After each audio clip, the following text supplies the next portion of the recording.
விண்வெளி நாயகா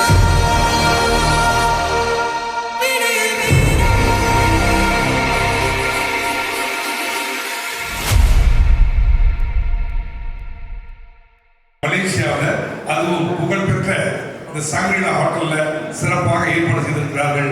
பிரம்மாண்டத்தின் அடையாளம் DMY. மலேசிய ப்ரமோஷனுக்காக இங்கே வருகின்றிருக்கக்கூடிய மரியாதைக்குரிய வெண்மணி நாயகன் உலக நாயகன் டாக்டர் கமலஹாசன் அவர்களை மீண்டும் ஒருவரை கரகோஷத்தோடு வரவேற்போம். அவரோடு DMY அவர்களுடைய CEO மரியாதைக்குரிய திரு வசூல் ரமன் அவர்களையும் வரவேற்பதிலே நாங்கள் மகிழ்ச்சி அடைகின்றோம். உயிரே தமிழ் வணக்கம். மலேசியா வாழ் தமிழர்களுக்கும் மலேசிய ரசிகர்களுக்கும் என் நன்றி வணக்கம். தக் லைஃப் உங்களுக்காக நாங்கள் சமைத்ததிருந்து உங்கள் சுவைக்கு ஏற்ற மாதிரி அது இருக்கும் என்று நாங்கள் நம்புகிறோம். எங்கள் உழைப்பு நிறைய இருக்கிறது. அதிலும் நாங்கள் பெரும் நம்பிக்கை வைத்திருக்கிறோம். இரண்டுமே எங்களை காப்பாற்றும் என்று நாங்கள் நம்புகிறோம். இனி எங்கள் பிள்ளை உங்கள் கையில். நன்றி. நீங்கள் இவ்வளோ படங்கள் நீங்கள் வந்து செஞ்சுருக்கீங்க. எல்லா படத்துலேயும் ஒரு குட் ஒரு பேட் வந்து கற்றுக்குவீங்க. ஸோ இந்த படத்தில் தக் லைஃப்க்கு ஏற்ற மாதிரி நீங்கள் எந்த ஒரு good things and bad things கற்றுக்கிட்டீங்க? பேட் திங் யாருமே கற்றுக்கணும், தன்னால் திருத்திக்கிட்டீங்க. குட் திங் தான் கற்றுக்கணும். அது எதுன்னு தெரியாது. ஃபஸ்ட்டு ஒரு வயசு வரலாம் எது குட்டு எது பேடுன்னு தெரியாது. நல்ல வேலை அந்த வயசை தாண்டிட்டேன் நான். அதனால் இப்போ அதுக்கான வித்தியாசம் தெரியுது. ஸோ எல்லா அனுபவமே என்னை பொறுத்தவரைக்கும் குட்டு தான். Even what others feel is a bad experience is a good experience. I know how not to do this again. மறுபடியும் இந்த மாதிரி இருந்ததுன்னா இப்போ பண்ண தப்பெல்லாம் பண்ணக்கூடாதுங்கிறது ஒவ்வொரு படத்துலையும் எனக்கு பாடம். அப்புறம் நான் எல்லாம் புதுமையாக பண்ணுறேன் அப்படிங்கிறீங்க. இப்போ நீங்களும் தான் புதுமை பண்ணிட்டு இருக்கீங்க. வருஷம் புது ஃபோன் வாங்குறீங்க. டெக்னாலஜி இம்ப்ரூவ் ஆகிட்டு இருக்கு. You're updating technology. You did invent it. அதே மாதிரி தான் கமலஹாசன். என் தொழில் முன்னேறதுக்கு என்ன, நான் பேப்பரில் கணக்கு எழுதியிருந்தேன், அப்புறம் கால்குலேட்டரில், அப்புறம் கம்ப்யூட்டரில். இப்போ எனக்கு ஏஜென்ட்டு பார்க்குறாரு.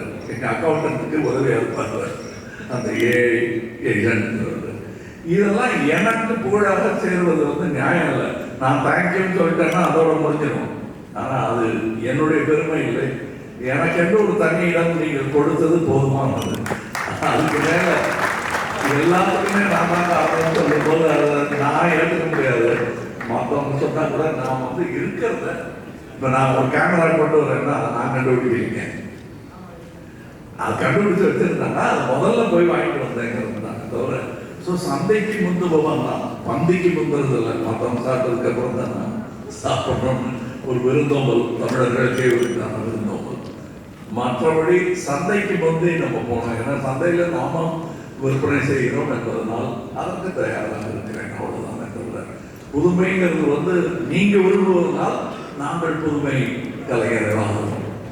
உங்களுக்கு பழமை தான் பிடிக்கணும், நாங்கள் பழமை கொடுத்துட்டே இருக்கோம். அது செஞ்சுருக்கோம். நீங்களும் உங்கள்கிட்ட ஒரு முக்கியமான ஒரு கேள்வி. அண்மையிலே நாங்கள் படித்தோம், நீங்கள் வந்து ஆர்டிஃபிஷியல் இன்டெலிஜென்ட் சப்ஜெக்ட் நீங்கள் வந்து யூஎஸ் போய் படிக்கிறீங்க. இந்த இந்த இந்த சூழ்நிலையில் இந்த மாதிரி உங்களோட ஏஜ் பிரகாரம் இவ்வளோ தூரம் நீங்கள் கஷ்டப்பட்டு சினிமா இண்டஸ்ட்ரிக்காக உங்களோட அர்ப்பணிப்பை வந்து நாங்கள் பெருமைப்படுறோம். உலக நாயகன் இந்த படத்தில் ஆர்டிஃபிஷியல் இன்டெலிஜென்ட் யூஸ் பண்ணியிருக்கீங்களா? அந்த டெக்னாலஜி என்ன தெரியுமா? இப்போ ஆர்டிஃபிஷியல் இன்டெலிஜென்ஸை நம்ம யூஸ் பண்ணிட்டு இருக்கோம்னு பல பேருக்கு தெரியாது. அது நம்ம வாழ்க்கையில் பூந்துருச்சு. நீங்கள் சர்ச் பண்ணும்போதே ஏஐ சர்ச்சஸ் வந்துருச்சு இப்போ. ஸோ நம்ம வாழ்க்கையில் நம்ம யூஸ் பண்ணுற பொருள்களில், எலக்ட்ரானிக் பொருட்களில், கேமரா முந்தியெல்லாம் நம்ம பெருமையாக ஒரு கேமரா வாங்கிட்டு 50 மெகா பிக்சல்ஸ் தெரியுமா அந்த கேமரா அப்படின்னு சொல்லியிருக்கோம். இப்போ ஃபோனில் வரப்போகுது 105 mega pixels. So it is moving. நம்ம மதத்து கலைஞர்கள்லாம் பார்க்கும்போது எனக்கு எதுக்கு இவ்வளோ காசு கொடுக்குறாங்க, எனக்கு என்ன விட நல்ல கலைஞர்கள் எனக்கே தெரியும். இது ஒரு நல்ல பொசிஷன்ல இருக்கேன். இந்த மேடையில் தூக்கி வச்சா நான் உயரமாக இருக்கேன், கீழே இறங்கி வந்தேன்னா ரொம்ப உயரம் தான். நாயகன் மாதிரி தக் லைஃப் ஒரு ரியல் லைஃப் ஸ்டோரியை பேஸ் பண்ண ஒரு படமா? நாயகன் முழுமையா ரியல் லைஃப் ஸ்டோரின்னு சொல்ல முடியாது. ஏன்னா அது சொன்னோம்னா அது டெஃபர்மேஷன் கேஸ் போகலாம். அதனால அது சொல்ல முடியாது. நம்ம புனைகதையாகவும் உங்களுக்கு அந்த நினைப்பு வர மாதிரி சாயலை தான் காட்ட முடியும். தவிர எப்படி ஒரு ஓவியர் வரைகிற மாதிரி அந்த சாயலை வரைய முடியுமே தவிர இது அவராக இருக்குமோன்னு நீங்க சந்தேகப்படலாம். காமெடி பண்ணும்போது கூட அது கொஞ்சம் மூக்க நீளமாக காட்டுன்னு போடுவோம் இல்லை இருக்கிற அளவுல அவ்வளோதான் பண்ணலாம். அதுக்கு மேலே டைரக்டாக பேசணும்னா யாருக்குமே கோவம். அதனால அதை தவிர்த்து நிஜ கதைங்கிறது ரொம்ப நிஜமாக எடுத்தால் அது டாக்குமெண்ட்ரி. நிஜத்துக்கிட்ட போக போக ஒரு டாக்குமெண்ட்ரியாக தான் இருக்கும். அதற்கும் பெரிய மார்க்கெட் இருக்கிறது அமெரிக்காவில். இப்போ ஃபியூச்சரில் அதுவும் நிகழலாம். அது உங்கள் மனோ நிலையை பொறுத்தது. நன்றி சார். தக் லைஃப் மியூசிக் ஏதோ இஸ் சூப்பர். பட் ஸ்டில் இருந்தாலும் ஒரே வருத்தம், உங்கள் குரலில் ஒரு பாட்டு வரல. ஸோ ஒரு பாட்டு ஒரு வரி தக் லைஃப் இருந்து பாடினீங்கன்னா. இல்லையே, நான் பாடாத பாட்டை பாடலாமா? நான் நல்லா பாடியிருக்காங்க வேற. ஓஹோ இவ்வளோதான் வருமானு நீங்கள் கணிக்கிறதுக்கு நான் எதுக்கு உங்களுக்கு பாடிக்காம? ஏன்னா நல்ல பாட்டை கேட்டிருப்பீங்க. இதில் உங்களுக்கு ரகசியமாக உங்கள் குறைது இருக்க என் குரல் இருக்கு. அதில் ஒத்து கேட்டீங்கன்னா என் குரல் கேட்கும். உங்களுக்கு நன்றி சொல்லும் குரல் வேற மொழியில் சொல்லியிருப்பேன், அவ்வளோதான். யாக்கூசா பேசும் மொழியில் சொல்லியிருப்பேன். தோமாரியாத்தோ அப்படின்னு வருது, அது நான் சொல்றது. உங்களுக்கு சொல்லும் தேங்க்ஸ். தமிழில் பல முறை சொல்லிட்டேன், வித்தியாசமா வேற மொழியில சொல்லுவோம்னு ஜப்பானிய மொழியில சொல்லியிருக்கேன். Thanks sir. உங்கள் அறிவுக்கும் நடிப்புக்கும் ரொம்ப பெரிய ஒரு ஃபேன். அதை விட உங்களோட படம் டைட்டிலுக்கெலாம் ரொம்ப பெரிய ஃபேன். உங்களோட படம் டைட்டில்லாம் ரொம்ப பிடிக்கும். அந்த விதத்தில் இந்த படத்துக்கு தக் லைஃப்னு பேரை வச்சதுக்கு காரணம் அண்ட் மணிரத்னம் சாரோட ஃபில்மோகிராஃபிலே இதுதான் ஃபர்ஸ்ட் டைம் அவர் இங்கிலீஷ் டைட்டில் வச்சிருக்காரு. இல்லை, பாதி இங்கிலீஷ் பாதி தமிழ் வைப்பாரு. For example okay Kanmani. So இந்த படத்துக்கு தக் லைஃப்னு வச்சது மற்றதுக்கு காரணம் நாங்கள் 2 பேரும் தேடிட்டு இருந்தோம். பேர் இது வட சொல்ல வைக்கலாமா, ஹிந்திலையும் பண்ணுறோம் அப்படின்னா அதுக்கும் பொறுத்துற மாதிரி. ஆனால் திடீர்னு எங்களுக்கு தோணுச்சு ஜென்சிக்கும் பிடிக்கணும் தான். அப்போ என்ன பண்ணலாம், நம்ம சொல்ல வர்ற கதைக்கும் அவங்க யதார்த்தமாக பேசுகிற பேச்சுக்கும் முந்தியெல்லாம் நானே சண்டியர்னு பேர் வச்சேன். அது ஒரு இனத்தை குறிக்கிறதுன்னு தவறாக செய்தி பரப்பப்பட்டது. சண்டியர்னா புள்ளி. அது எல்லா ஜாதியிலையும் எல்லா குலத்திலையும் ஒரு புள்ளி இருப்பாங்க. அந்த புள்ளியை பற்றி சொல்லும் கதை. அது மாதிரி சில டைட்டிலில் ப்ராப்ளம் வருங்கிறதுனால யோசிச்சு தக் லைஃப்ங்கிறது டூபாக்ங்கிறவங்க அந்த அர்த்தத்தை மாற்றிட்டார் ரேப்பர் அவர். அதை மாற்றினதுனால அது இன்று வழக்கம் சொல்ல. இப்போ அப்பாலாம் பிள்ளைய ராஸ்கல் இங்கே வா அப்படின்னு கண்ணத்தை கிள்றதுக்காக கூப்பிடுற மாதிரி தக் லைஃப் ஒருத்தரை அவமானப்படுத்தும் சொல்லாக இல்லாமல் அவர் ஸ்மார்ட்டாக ஏதாவது பண்ணிட்டா தகுமா அப்படின்ற மாதிரி ஆயிடுச்சு. அதனால அதில் 2 அர்த்தம் இருக்கு. லைஃப் ஆஃப் தக்ஸ், அவர்கள் வாழ்க்கை எவ்வாறாக இருக்கிறது, அந்த தொழில் சரியான தொழிலா, அதனால் விளைவுகள் என்ன எவ்வளோ பணம் வரும், எவ்வளோ பவர் வரும், அதை அனுபவிக்க முடியுமா, இதெல்லாம் பேசுகிற படம். வெவ்வேறு கோணத்தில் பேசுகிறோம். Thank you sir. Big fan of your works. Thank you. Please continue being as writer. Thug Life படத்துக்கு நீங்கள் சிம்புவோட ரோல் பற்றி யோசிக்கிறப்ப அவர் எப்படி உங்கள் மைண்ட் வந்தார்? அந்த ரோலுக்கு அவர் எப்படி அவர் தான் ஃபிட் நினைச்சார்? 2 மைண்டுக்கு அவர் வந்தார். இன்னும் சொல்லப்போனால் 3 மைண்டுக்கு அவர் வந்தார். ஏன்னா நாங்கள் பேசிட்டு இருந்தபோது சில நடிகர்கள் தேதிகள் கிடைக்காம நாங்கள் ஆரம்பிக்கிற நேரத்தில் அவங்க சேர முடியாமலாம் எல்லாருக்கும் மணி சார் கூட ஒர்க் பண்ணுங்கிற ஆர்வமெல்லாம் இருந்தது. எல்லாம் பொருந்தி வராது. நாங்கள் ஒரு படம் எடுக்கிறதா தான் எஸ்டிஆர் ராஜ்கமல். அதற்கான தேதி கதை விவாதம்லாம் நடந்துட்டு இருந்த போது திடீர்னு லாஸ்ட் மினிட்ல எங்களுக்கு திடீர்னு யாரையாவது போட்ட முடியாது. அது மிக முக்கியமான கேரக்டர். அப்படிங்கும்போது எங்களோட படத்தை நாங்கள் விட்டு கொடுத்துட்டு அந்த தேதிகளை அப்படியே கொடுத்தது தான் உண்மை. என்னுடைய அனுபவத்தில் நான் பார்த்து இந்த மாதிரி ரோலெல்லாம் கிடைக்கிறவங்க அடுத்த நட்சத்திர லெவலுக்கு தான் போகணும். அது Hi sir, வணக்கம். First of all, thank you so much for coming to Malaysia.